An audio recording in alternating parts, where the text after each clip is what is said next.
پھر فرمایا ان اللہ اصطفى آدم و نوحا و آل ابراہیم و آل عمران علی العالمین، بے شک اللہ نے آدم اور نوح اور آل ابراہیم اور آل عمران کو تمام جہان والوں پر چن لیا. سبحان اللہ، اللہ کی شان ہے نا، جسے چاہے چن لے. پہلے آدم اور نوح کا الگ الگ ذکر، لیکن ابراہیم اور عمران علیہ السلام کی آل کا بھی ساتھ ذکر ہے کہ ان کو اللہ نے چن لیا. یہ سب ایک دوسرے کی اولاد ہیں، اور اللہ خوب سننے والا ہے، خوب جاننے والا ہے. یہ اس وقت کی بات ہے جب عمران کی بیوی کہنے لگی کہ اے میرے رب، بے شک میں نے تیرے لیے ایک نظر مانی ہے. اب یہ ایک عورت کا قصہ ہے، یعنی آل عمران چلی کس سے؟ اس واقعے سے، اور چننے میں ایک بہت بڑا کردار ہے اس واقعے کا.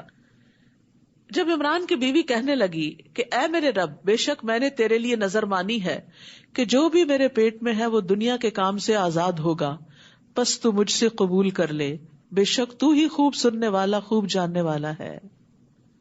کئی طرح کے لوگ ہوتے ہیں. کچھ لوگ وہ ہوتے ہیں جنہیں اللہ سبحانہ وتعالیٰ نے دین دنیا دونوں کے لیے چنا ہوتا ہے، وہ دین بھی ساتھ لے کے چلتے ہیں، دنیا میں بھی بڑے اچھے کامیاب ہوتے ہیں. کچھ لوگوں کو اللہ سبحانہ وتعالیٰ نے صرف دین کے کام کے لیے چنا ہوتا ہے، ڈیڈیکیٹڈ، جیسے اصحاب صفہ تھے. صحابہ کرام میں سے بہت سے شجرکاری کرتے تھے، کھجوروں کے درخت تھے ان کے. مہاجرین بزنس کرتے تھے، مشرق و مغرب میں جاتے تھے بزنس ٹرپ لے کر، جس کا ذکر لیلاف قریش میں آتا ہے. لیکن کچھ صحابہ کرام ایک ہراول دستے کی طرح تھے کہ جو یکسو ہو کر دین کی خدمت کر رہے تھے. اور یہ سلسلہ ہمیشہ سے جاری ہے کہ ہر دور میں کچھ لوگوں کو ایسی قربانی کرنی پڑتی ہے کہ ہر چیز سے فارغ ہو کر صرف اور صرف دین کی خدمت کا کام کریں. تو یہاں ایک عورت کے دل میں خواہش پیدا ہوتی ہے جب اس کے شوہر فوت ہو جاتے ہیں کہ میرے پیٹ کا جو بچہ ہے اسے میں ہیکل میں ڈال دوں گی، اللہ کے دین کی خدمت کے لیے وقف کر دوں گی، میں اس سے دنیا کے فائدے نہیں حاصل کروں گی، اپنی خدمت سے آزاد کر دوں گی، محررن، دنیا کے کاموں سے آزاد، میری خدمت سے آزاد، اور وہ صرف اللہ کے دین کی خدمت کرے گا. پھر جب اس نے اس لڑکی کو جنم دیا، ان کے خیال میں تھا شاید بیٹا ہوگا اور وہ جس طرح باقی مرد حضرات دین کی خدمت کرتے ہیں تو وہ بھی کرے گا، لیکن ہوا کیا کہ وہ تو بیٹی پیدا ہوگی. تو کہنے لگی، رب سے باتیں کر رہی. یاد رکھیے کسی بھی مسئلے کا بہترین حل یہ ہے کہ انسان رب سے باتیں کرے. نیکی کا کام کرنا ہے، اپنے رب سے باتیں کرے. کوئی صدقہ خیرات کرنا ہے، اللہ تو اسے قبول کر لے. کچھ ملا ہے آپ کو، اس پر اللہ سے باتیں کر کے شکر ادا کریں. کچھ دینا ہے آپ نے، اللہ سے صلاح مشورہ کریں. کوئی فیصلہ کرنا ہے زندگی میں، اللہ سے دوستی کر لیں. اب دیکھیں زندگی بڑی خوبصورت ہو جائے گی. کسی انسان سے بات کرنی ہو تو انتظار کرنا پڑتا ہے، وہ تو سو رہا ہے. لا تأخذہ سنۃ ولا نوم، اللہ کو تو نہ نیند آتی ہے نہ اونگ آتی ہے. آپ میسج چھوڑتے ہیں 2 دن تک بلو ٹک ہی نہیں آتا، دوسرے نے چیک ہی نہیں کیا آپ کا سوال. تو آپ دیکھیے اللہ سبحانہ و تعالیٰ سے بات کرنے میں تو کوئی مشکل ہی نہیں، نہ دن نہ رات، کوئی فرق نہیں پڑتا. جب جی چاہے کھڑے بیٹھے لیٹے جاگے چلتے پھرتے کھاتے پکاتے، جب دل چاہے دل ہی دل میں اپنا کنیکشن بحال کر لیں، اور جو کہنا چاہتے ہیں کہہ ڈالیں، دل میں نہ رکھیں، کہہ دیں اللہ سبحانہ و تعالیٰ سے، اور مدد بھی ساتھ ساتھ مانگتے جائیں.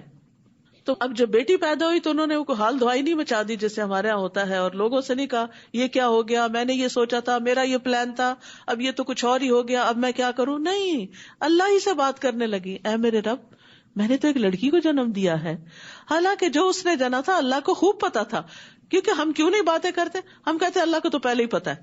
بھائی پتا ہے، لیکن پتا ہونے کے باوجود بھی ایک اپنائیت کا احساس ہوتا ہے جب ہم بولتے ہیں، جب ہم وسپر کرتے ہیں اللہ تعالیٰ کے ساتھ.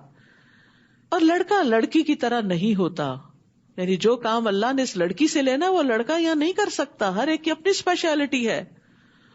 اس لیے عورتوں کو کبھی بھی اپنا کانفیڈینس لوز نہیں کرنا چاہیے کہ ہم تو بیکار ہیں اور ہماری تو کوئی وقت نہیں، کوئی حیثیت نہیں، ہم تو کچھ کر نہیں سکتے. نہیں، آپ لڑکی ہوتے ہوئے بہت کچھ کر سکتے ہیں. آپ کو مرد بننے کی ضرورت نہیں ہے کچھ کرنے کے لیے. اور میں اسے اور اس کی اولاد کو شیطان مردود سے تیری پناہ میں دیتی ہوں. کرنے کا کام تھا، اس پہ فوکس کیا کہ اب ہو گئی لڑکی، اب واٹ نیکسٹ، اگلا کام کیا کرنا ہے. کیونکہ ہم تو اسی میں ہی اٹکے رہتے ہیں، وہیں پھنسے رہتے ہیں، وہ اس سے اس مصیبت سے نہیں نکلتے کہ پھر فیوچر کی کوئی پلاننگ کریں کہ اب کرنا کیا ہے. وہ جو وعدے جو کیے تھے اللہ سے کہ تیری خدمت میں وقف کریں گے، ان کا کیا ہوا، اس کے مطابق اب کوئی ایکشن لینے کی ضرورت ہے. فَتَقَبَّلَهَا رَبُّهَا بِقَبُولٍ حَسَنٍ، تو اس کے رب نے اسے اچھی طرح قبول کر لیا اور اس کی بہت اچھی پرورش کی. تربیت رب ہی کرتا ہے، ماں باپ تو صرف کوشش کرتے ہیں. تو اس لیے بچوں کو اللہ کے حوالے کیا کریں. یا رب جو میری ہمت طاقت میں تھا وہ میں نے کر لیا، اس سے آگے میرا کوئی زور نہیں، ہدایت تو نے دینی، یہ سب تیرے سپرد ہے. اور اس طرح دعائیں مانگا کرے، یا اللہ جس طرح مصر میں یوسف علیہ السلام کی حفاظت کی تھی، جس طرح مدین میں موسیٰ علیہ السلام کی حفاظت کی تھی اور کیئر کی تھی، میرے بچوں کی بھی تو اسی طرح حفاظت فرما. میں وہاں تک نہیں پہنچ سکتا جہاں تک تیری طاقت ہے، تیری قدرت ہے، سب کچھ تو ہی کر سکتا ہے. ہر ماں باپ ماحول کے فتنے سے پریشان رہتے ہیں. صرف پریشان ہونے سے کوئی مسئلہ حل نہیں ہوتا. اس پریشانی کو دعاؤں میں ڈال لیجئے، کنورٹ کر لیجئے، اس انرجی کو کہیں اور لگائیے، اتنی ہی شدت سے دعائیں کیجئے اور اپنے معاملات کو اللہ کے سپرد کیجئے. تو اس کے رب نے اسے اچھی طرح قبول کر لیا. اس سے پتہ چلتا ہے کہ اخلاص کے ساتھ کیا ہوا کام رب قبول کرتا ہے. اور اس کی بہت اچھی پرورش کی. اور زکریا جو ان کے خالو تھے مریم علیہ السلام کے، کو ان کا کفیل بنا دیا. وہ وقت کے پیغمبر بھی تھے تو ان سے بہتر گارڈین کون ہو سکتا تھا. جب کبھی زکریا اس کے پاس محراب میں داخل ہوتے، اب جو بچی پیدا ہوئی تو اس کو گھر سے ہیکل میں بھیج دیا گیا عبادت کے لیے، اللہ کے دین کی خدمت کے لیے. وہ وہیں رہتی تھی دن رات. زکریا علیہ السلام ان کی ضروریات کے خیال کے لیے وہاں جاتے تھے. باپ تو تھے نہیں. جب کبھی زکریا اس کے پاس محراب میں داخل ہوتے تو اس کے پاس رزق رکھا ہوا پاتے. کہتے اے مریم یہ تیرے لیے کہاں سے آیا؟ بے موسم پھل، ایسی ایسی چیزیں جو کبھی دیکھی نہ گئی ہوں. وہ کہتی اللہ کے پاس سے. Simple answer. یاد رکھیے جو اسمارٹ لوگ ہوتے ہیں نا، ذہین لوگ جو ہوتے ہیں، جن کے اندر حکمت ہوتی ہے، انہیں پتا ہوتا ہے کہ اس موقع کی مناسبت سے کیا جواب دینا ہے. تو آپ اپنے بارے میں جو فریکوینٹلی آسک کوسچنز ہیں، یعنی جو لوگ اکثر آپ سے پوچھتے ہیں، ان کے جواب تیار کر کے رکھیں. کیونکہ لوگ کہیں بھی آپ کو اسپاٹ کر لیتے ہیں. آپ نقاب کیوں کرتے ہیں؟ او کیوں کرتی ہوں؟ نہیں، کنفیوز نہیں ہونا، وہی بتانا ہے کیوں کرتی ہوں. آپ کیوں دورہ قرآن اٹینڈ کرنے جا رہے ہیں، پتا ہونا چاہیے آپ کو کیوں جا رہے ہیں. اسی طرح آپ کی ذاتی زندگی کے بارے میں، مثلاً کسی کو ڈیورس ہو گئی، کیوں ہو گئی کو پوچھے. ضروری ہے کہ آپ اپنی ساری کہانی سنائیں اور دوسروں کو مطمئن کریں. ہماری زندگی اس لیے نہیں کہ ہم ہر وقت ایکسپلینیشن دیتے رہیں اور ہم ایکسپلینیشن کال پہ رہیں اور ہر وقت بتاتے رہیں اور معذرتیں کرتے رہیں کہ یہ اس وجہ سے ہے، یہ اس وجہ سے ہے، یہ میں یوں کر رہی ہوں، یہ اس وجہ سے کر رہی ہوں، تاکہ کوئی ہم پہ شک نہ کرے اور لوگ ہم پہ ٹرسٹ کریں. ہر وقت کسی کی نگاہ میں جچنے کی ضرورت کیا ہے؟ کانفیڈنس کے ساتھ صحیح کام کریں، سچائی پر مبنی کام کریں، اپنے ضمیر کو مطمئن کریں اور جواب دینے کے لیے جواب اپنے پاس تیار رکھے کہ جب اس طرح کا کوئی سوال آئے گا تو میں نے کرنا کیا ہے. اور جب کوئی سوال کرے ٹھنڈے دل سے، ریلیکس ہو کے، اسمائل کر کے سخت سے سخت سوال کا جواب خوش اسلوبی سے دیں. ایک مومن جو ہوتا ہے، ایک مسلم جو ہوتا ہے، وہ دین کا دائی ہوتا ہے. آپ کا انٹریکشن مسلم نان مسلم، اپنوں پرایوں، دوستوں دشمنوں سب سے ہوتا ہے. تو کسی کے ساتھ بھی جھگڑنے کی ضرورت نہیں، غصہ کرنے کی ضرورت نہیں، سوالوں پہ اوفینڈ ہونے کی ضرورت نہیں. آپ کو پتا ہونا چاہیے آپ کوئی کام کیوں کرتے ہیں اور اس پہ کسی سے ڈرنے کی ضرورت نہیں. آپ پورے کانفیڈنس کے ساتھ جواب تیار رکھیں اور جہاں پر سوال آئے کاپی پیسٹ. اے مریم یہ تیرے لیے کہاں سے آیا؟ وہ کہتی اللہ کے پاس سے. بے شک اللہ جسے چاہتا ہے بے حساب رزق دیتا ہے. وہیں زکریا نے اپنے رب سے دعا مانگی، کہا اے میرے رب مجھے اپنے پاس سے پاکیزہ اولاد عطا کر. جب انہوں نے دیکھا کہ مریم علیہ السلام کو، ایک لڑکی کو، ایک بچی کو سب کچھ مل رہا ہے تو میرا رب مجھے کیوں نہیں دے سکتا، تو بجائے اس کے کہ وہ ان سے حسد کرتے، انہوں نے کیا کیا؟ دعا شروع کر دی. جب کسی کے پاس نعمت دیکھے تو فوراً اللہ سے مانگے، دعا کرے کہ اللہ تو اس کو دے سکتا، مجھے بھی دے سکتا ہے، تو مجھے بھی عطا کر. بے شک تو دعا کا خوب سننے والا ہے، انک السمیع الدعاء. تو فرشتوں نے اس کو اس وقت پکارا جب وہ محراب میں کھڑا نماز پڑھ رہا تھا کہ اللہ تجھے یحییٰ کی خوشخبری دیتا ہے. دعا قبول ہو گئی. کیونکہ ہوتا یہ کہ جب کسی کی نعمت دیکھتے نا تو دل مچل اٹھتا ہے. تو مچلے دل کے ساتھ جو دعا ہوتی ہے وہ عام طور پہ ٹھنڈی ٹھنڈی دعا ویسی نہیں ہوتی اور پھر اس کی قبولیت بھی ویسی نہیں ہوتی. اللہ تجھے یحییٰ کی خوشخبری دیتا ہے جو اللہ کی طرف سے ایک کلمہ یعنی عیسیٰ علیہ السلام کی تصدیق کرنے والا ہوگا اور سردار اور نہایت پاک باز اور صالحین میں سے ایک نبی ہوگا. اس نے کہا اے میرے رب میرے ہاں لڑکا کیسے پیدا ہوگا جبکہ مجھے بڑھاپا آ پہنچا ہے اور میری بیوی بھی بانجھ ہے. فرشتے نے کہا اسی طرح اللہ جو چاہتا ہے کرتا ہے، اللہ کے لیے مشکل نہیں. یہ اسباب تو بندوں کے سامنے ایک کام کے لیے ہے، ورنہ اللہ تو بغیر اسباب کے کام کرتا ہے. اس نے کہا ہے میرے رب میرے لیے کوئی نشانی مقرر کر دے، مجھے کوئی تسلی ہو جائے کہ ہاں کب ہوگا یہ کام؟ کہا تمہاری نشانی یہ ہوگی کہ تم 3 دن تک لوگوں سے سوائے اشارے کے کلام نہ کر سکو گے، اور اس دوران اپنے رب کا کثرت سے ذکر کرنا اور صبح و شام اس کی تسبیح بیان کرتے رہنا۔ تو یہ طریقہ ہے نعمتوں کے استقبال کا، کہ جب کسی نعمت ملنے کی خوشخبری ملے تو اللہ کا ذکر کریں، اللہ کی تسبیح کریں۔ آپ خود یا آپ کی کوئی بیٹی، کوئی بہو پریگننٹ ہو گئی ہے، بچے کی خوشخبری ہے یا بہت سالوں بعد ہے، تسبیح، ذکر، اللہ کا شکر، صدقہ، اللہ کی طرف رغبت کہ اللہ نے احسان کیا ہے۔ اور جب فرشتوں نے کہا اے مریم بے شک اللہ نے تجھے چن لیا اور پاک کیا اور تجھے تمام جہان کی عورتوں پر منتخب کر لیا، اے مریم اپنے رب کی فرما برداری کرتی رہو اور سجدہ کرتی رہو اور رکوع کرنے والوں کے ساتھ رکوع کرتی رہو۔ اطاعت کے ساتھ ساتھ عبادت کا افضل ترین کام نماز، رکوع، سجدہ اور اجتماعی عبادت۔ یہ غیب کی وہ خبریں ہیں جنہیں ہم آپ کی طرف وحی کرتے ہیں، ورنہ آپ ان کے پاس نہ تھے جب وہ اپنی قلمیں ڈال رہے تھے کہ ان میں سے کون مریم کی کفالت کرے گا، اور نہ ہی آپ اس وقت ان کے پاس تھے جب وہ مریم کی کفالت کے بارے میں باہم جھگڑ رہے تھے۔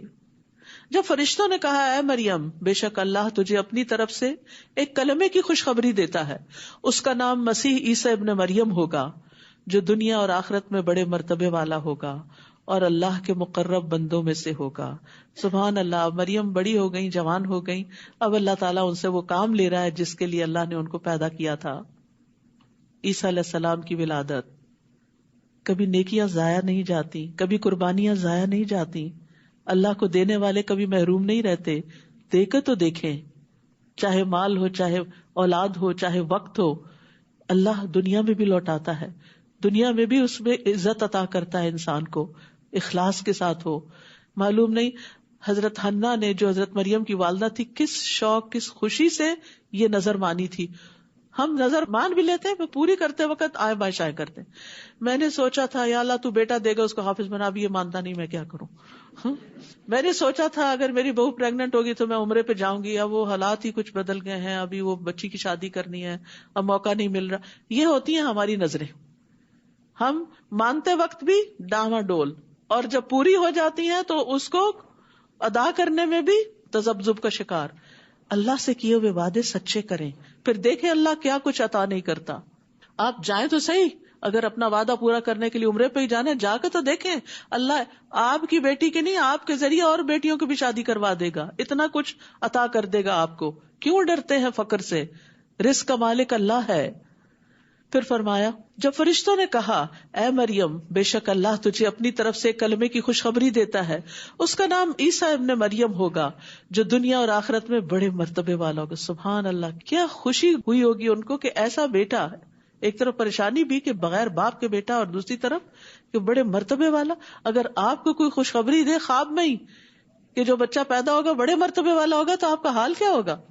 اور اللہ کے مقرب بندوں میں سے ہوگا، اور وہ لوگوں سے پنگھوڑے میں اور پختہ عمر میں یکساں کلام کرے گا، اور صالح لوگوں میں سے ہوگا۔ ہم سب کی یہ تمنا ہے، دعا، اللہ ہمارے بچوں کو نیک بنا۔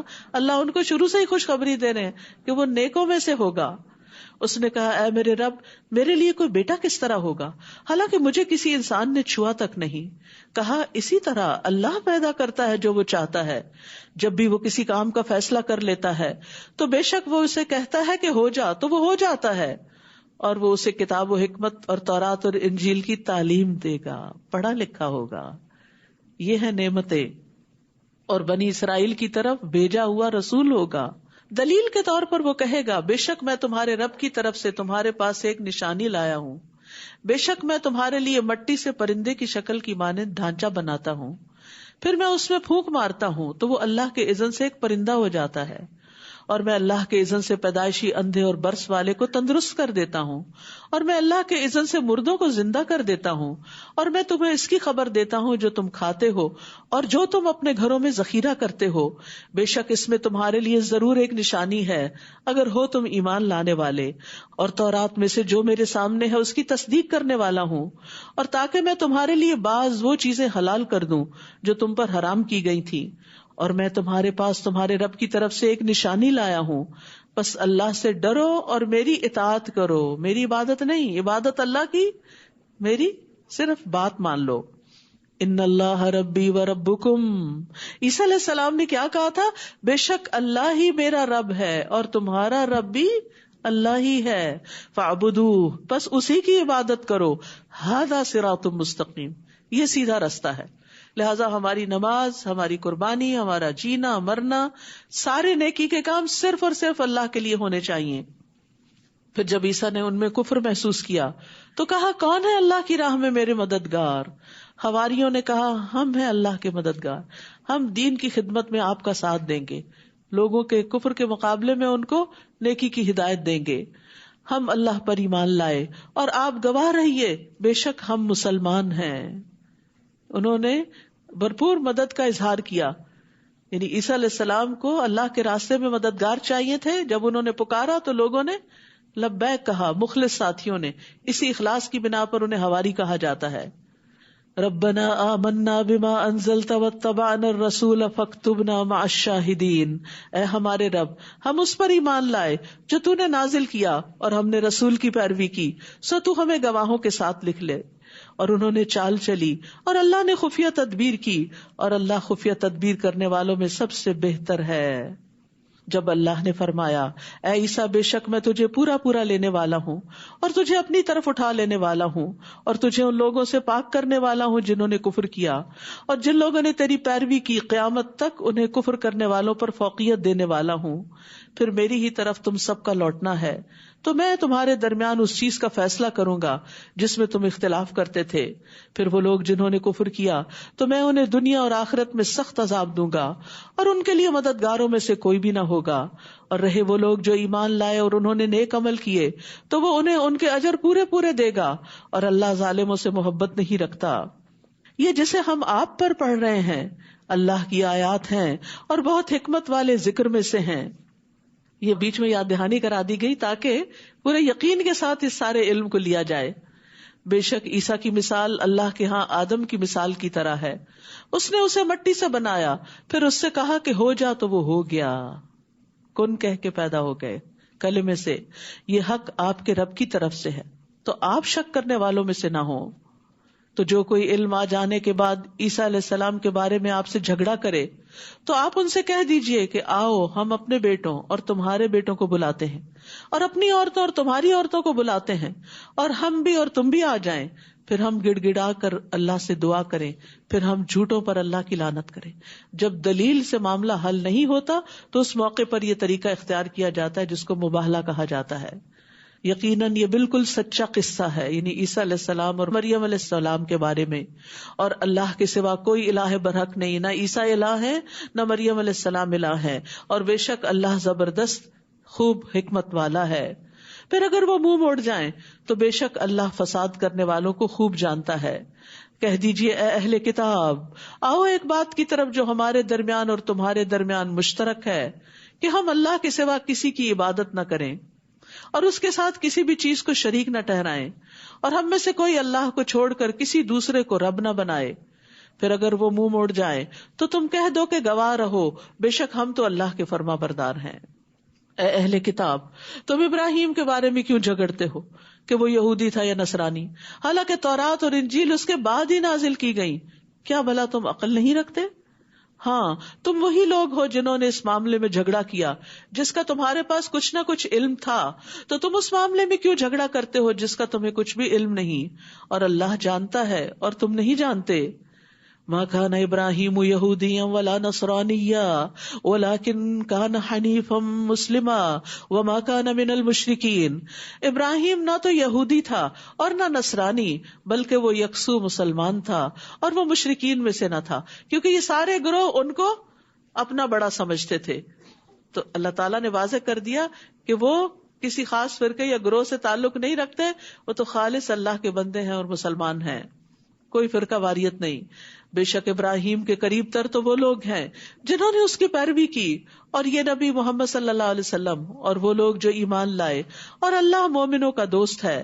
اور اہل کتاب میں سے ایک گروہ چاہتا ہے کاش وہ تمہیں گمراہ کر دیں، جبکہ وہ خود اپنے آپ کو ہی گمراہ کر رہے ہیں اور وہ شعور نہیں رکھتے. اے اہل کتاب، تم کیوں اللہ کی آیات کا انکار کرتے ہو حالانکہ تم ان کی سچائی کی خود گواہی دیتے ہو؟ اے اہل کتاب، تم حق کو باطل کو کیوں گڈمٹ کرتے ہو اور تم حق کو چھپا جاتے ہو حالانکہ تم اچھی طرح جانتے ہو. اور اہل کتاب میں سے ایک گروہ نے کہا، دن کے شروع میں اس چیز پر ایمان لے آؤ جو ایمان لانے والوں پر نازل کی گئی ہے، اور دن کے آخر میں اس کا انکار کر دو، شاید کہ وہ دین سے پلٹ جائیں. یعنی دھوکہ دے کر اوروں کو بھی دین سے ہٹا لو.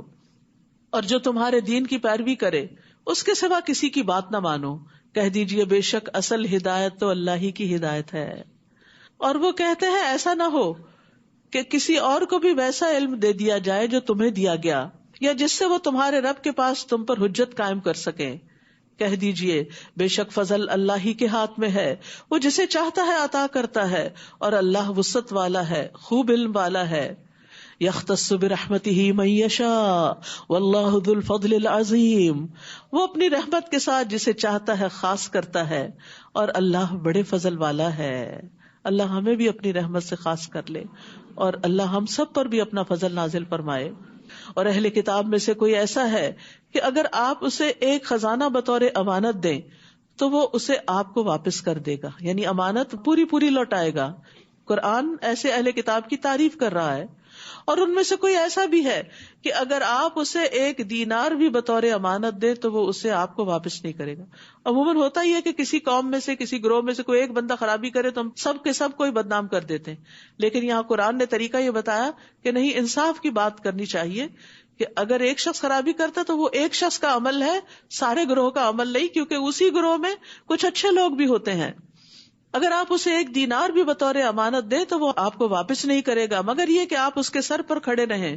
یہ اس وجہ سے ہے کہ ان کا کہنا ہے کہ ہم سے امیوں کے بارے میں کوئی مواخذہ نہیں ہوگا، یعنی عربوں کے بارے میں ہم سے نہیں پوچھ ہوگی، ہم ان کو ان کا مال واپس کریں یا نہ کریں. اور وہ اللہ پہ جھوٹ بولتے ہیں حالانکہ وہ جانتے ہیں. کیوں نہیں؟ البتہ جس نے اپنا عہد پورا کیا اور تقوی اختیار کیا تو یقیناً اللہ تقوی والوں سے محبت رکھتا ہے. بے شک وہ لوگ جو اللہ کے عہد اور اپنی قسموں کو تھوڑی قیمت کے عوض بیچ ڈالتے ہیں ان کے لیے آخرت میں کوئی حصہ نہ ہوگا، اور قیامت کے دن اللہ ان سے کلام نہ کرے گا اور نہ ان کی طرف دیکھے گا اور نہ ہی ان کو پاک کرے گا، بلکہ ان کے لیے دردناک عذاب ہے. اور بے شک ان میں ایک گروہ کے لوگ ایسے ہیں جو اللہ کی کتاب کے ساتھ اپنی زبانوں کو موڑتے ہیں، کلام اللہ کے ساتھ ٹیمپرنگ کرتے ہیں تاکہ تم اسے کتاب کی عبارت میں سے سمجھو حالانکہ وہ کتاب میں سے نہیں ہوتا. اور وہ کہتے ہیں یہ اللہ کے پاس سے ہے حالانکہ یہ اللہ کے پاس سے نہیں ہوتا، اور وہ جانتے بوجھتے اللہ پہ جھوٹ بولتے ہیں. تو یہ بھی بڑا خطرناک معاملہ ہوتا ہے کہ جو چیز اللہ نے نہ فرمائی ہو اسے اللہ سے منسوب کر دینا. کسی انسان کے لیے جائز نہیں کہ اگر اللہ اس کو کتاب و حکمت اور نبوت عطا کرے پھر وہ لوگوں سے کہتا پھرے کہ اللہ کو چھوڑ کر میرے بندے بن جاؤ، بلکہ وہ تو کہے گا کہ رب والے بن جاؤ، کیونکہ تم کتاب کی تعلیم دیتے ہو اور اس لیے کہ تم خود بھی اسے پڑھتے ہو. ربانی بننا یہ ہے کتاب پڑھنے کا اصل مقصد. اور نہ وہ تمہیں اس بات کا حکم دیتا ہے کہ تم فرشتوں اور نبیوں کو رب بنا لو، کیا وہ تمہیں کفر کا حکم دے گا اس کے بعد کہ تم مسلمان ہو چکے؟ اور جب اللہ نے تمام نبیوں سے پختہ عہد لیا کہ میں جو بھی کتاب و حکمت میں سے تمہیں عطا کروں پھر تمہارے پاس ایک رسول آ جائے جو اس چیز کی تصدیق کرنے والا ہو جو تمہارے پاس ہے، تو تم ضرور بے ضرور اس پر ایمان لاؤ گے اور ضرور اس کی مدد کرو گے. فرمایا کیا تم اقرار کرتے ہو اور اس پر میرا عہد لیتے ہو؟ انہوں نے کہا ہم نے اقرار کیا. فرمایا پھر گواہ رہو اور میں تمہارے ساتھ گواہوں میں سے ہوں. تو جو کوئی اس کے بعد منہ موڑ جائے تو یہی لوگ فاسق ہیں. افغیر دین اللہ یبغون، کیا پھر اللہ کے دین کے علاوہ کوئی اور دین وہ تلاش کرتے ہیں؟ حالانکہ آسمانوں اور زمین میں جو بھی ہے خوشی اور ناخوشی سے اسی کا فرما بردار ہے. دین کیا ہے؟ اسلام. اسلام کا مطلب کیا؟ فرما برداری. ساری کائنات کا دین اسلام ہے کیونکہ وہ سب اللہ کا حکم مان رہے ہیں اور اسی کی طرف وہ لوٹائے جائیں گے. آئے بھی وہیں سے، واپسی بھی وہیں، اطاعت بھی اسی کی. کہہ دیجئے کہ ہم اللہ پر ایمان لائے اور اس پر جو ہماری طرف نازل کیا گیا اور اس پر جو ابراہیم، اسماعیل، اسحاق، یعقوب اور اولاد یعقوب پر نازل کیا گیا، اور جو اپنے رب کی طرف سے موسیٰ اور عیسیٰ اور تمام انبیاء علیہم السلام دیے گئے، ہم ان میں سے کسی ایک کے درمیان بھی فرق نہیں کرتے اور ہم اسی کے فرما بردار ہیں۔ وَمَن يَبْتَغِ غَيْرَ الْإِسْلَامِ دِينًا فَلَن يُقْبَلَ مِنْهُ وَهُوَ فِي الْآخِرَةِ مِنَ الْخَاسِرِينَ، اور جو کوئی اسلام کے سوا کوئی اور دین چاہے گا تو وہ اس سے ہرگز قبول نہ کیا جائے گا اور وہ آخرت میں خسارہ پانے والوں میں سے ہوگا۔ تو اللہ کے ہاں مقبول دین دین اسلام ہی ہے، تو ہمیں بھی دین اسلام پر راضی ہو جانا چاہیے۔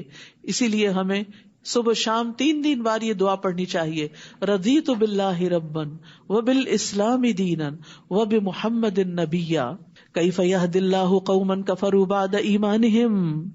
اللہ ان لوگوں کو کیوں کر ہدایت دے جو اپنے ایمان لانے کے بعد کفر کریں اور گواہی دے کہ رسول حق ہے اور ان کے پاس واضح نشانیاں بھی آ چکیں، اور اللہ ظالم لوگوں کو ہدایت نہیں دیتا، یعنی جو حق جان لیں اور پھر نہ مانے وہ ظالم ہیں۔ ایسے لوگوں کا بدلہ یہ ہے کہ ان پر اللہ کی اور فرشتوں کی اور سب کے سب انسانوں کی لعنت ہے، وہ اس میں ہمیشہ رہنے والے ہیں، نہ تو ان سے عذاب ہلکا کیا جائے گا اور نہ ہی وہ مہلت دیے جائیں گے، سوائے ان لوگوں کے جنہوں نے اس کے بعد توبہ کر لی اور اپنی اصلاح کر لی، یعنی اگر بھٹک گئے، مرتد ہو گئے، پھر واپس آ گئے، اصلاح کر لی، تو بے شک اللہ بہت بخشنے والا ہے، نہایت رحم کرنے والا ہے۔ ان الذین کفروا بعد ایمانہم ثم ازدادوا کفرا لن تقبل توبتہم واولئک ھم الضالون۔ بے شک وہ لوگ جنہوں نے اپنے ایمان لانے کے بعد کفر کیا پھر وہ کفر میں بڑھتے چلے گئے تو ان کی توبہ ہرگز قبول نہ کی جائے گی۔ یعنی جو دین کو کھیل بنا لیں، کبھی کہیں میں مسلمان ہوں، کبھی کہیں نہیں پتا کیا ہوں، کبھی کہیں میں نے اسلام چھوڑ دیا ہے، تو یہ چیزیں، یہ جملے، یہ باتیں انتہائی خطرناک ہیں، ان کے بارے میں بہت کیئرفل ہونا چاہیے، کیونکہ دین کوئی کھیل تماشا نہیں ہے کہ جب چاہے کھیل لیں اور جب دل بھر جائے اٹھا پھینکیں۔ یہ تو ایک سنجیدہ معاملہ ہے اور اس میں اللہ سے ڈرتے رہنا چاہیے تاکہ اللہ تعالیٰ کی ناراضگی نہ ہو اور ایسا نہ ہو کہ ہدایت کی توفیق چھن جائے۔ ان الذین کفروا وماتوا وهم کفار فلن يقبل من احدهم ملء الارض ذهبا ولو افتدى به اولئک لهم عذاب الیم وما لهم من ناصرین۔ بے شک وہ لوگ جنہوں نے کفر کیا اور وہ مر گئے اس حال میں کہ وہ کافر تھے، کفر کی حالت میں ہی مرے، تو ان میں سے کسی ایک سے بھی زمین بھر سونا قبول نہ کیا جائے گا، یعنی وہاں صدقہ قبول نہیں کیا جائے گا، اگرچہ وہ اسے فدیے میں دینا چاہے کہ میری جان چھوڑ دی جائے، یہ سارا مال و دولت لے کے مجھے چھوڑ دیا جائے۔ یہی لوگ ہیں جن کے لیے دردناک عذاب ہے اور ان کے لیے کوئی بھی مددگار نہ ہوگا۔ آج دنیا میں اگر کوئی ذرے برابر بھی کوئی نیکی کرتا تو وہ قبول ہو جاتی ہے، لیکن کل ملء الارض ذہبا بھی قبول نہ کیا جائے گا۔ انس بن مالک رضی اللہ عنہ سے روایت ہے کہ نبی صلی اللہ علیہ وسلم نے فرمایا، اللہ تعالیٰ قیامت کے دن دوزخ کا سب سے ہلکا عذاب پانے والے سے پوچھے گا، اگر تجھے روئے زمین کی ساری چیزیں مل جائیں، دنیا میں جو کچھ ہے سب مل جائے، تو کیا تم وہ فدیے میں دو گے جان چھڑانے کے لیے؟ وہ کہے گا ہاں۔ اللہ تعالیٰ فرمائے گا، میں نے تجھ سے اس سے آسان چیز کا مطالبہ کیا تھا جبکہ تو آدم کی پیٹھ میں تھا کہ میرے ساتھ کسی کو شریک نہ کرنا، لیکن تو میرے ساتھ شرک پر ہی مصر رہا، تو اب توبہ نہیں قبول ہو سکتی، اب فدیہ قبول نہیں ہوگا۔ تو یاد رکھیے، دنیا میں اگر انسان کھجور کا آدھا ٹکڑا بھی صدقے میں کرتا ہے تو وہ بھی انسان کی بخشش کا ذریعہ بن سکتا ہے، لیکن مرنے کے بعد کچھ بھی فائدہ نہ دے گا۔ اگر کوئی کفر کی حالت میں فوت ہو جاتا ہے، شرک کی حالت میں فوت ہو جاتا ہے اور اس کی اولاد اس کے سارے مال کو بھی اس کے لیے صدقہ کر دیتی ہے تو اس کا بھی کوئی ثواب نہیں ملے گا۔ تو یہ ساری چیزیں جو ہیں یہ دراصل ایمان کے ساتھ ہیں، توحید کے ساتھ ہیں، اللہ کی اطاعت کے ساتھ ہیں۔ اللہ تعالی ہمیں اس کی توفیق عطا فرمائے۔ وآخر دعوانا ان الحمد للہ رب العالمین۔ سبحانک اللہم وبحمدک، اشہد ان لا الہ الا انت، استغفرک واتوب الیک۔ السلام علیکم ورحمۃ اللہ وبرکاتہ۔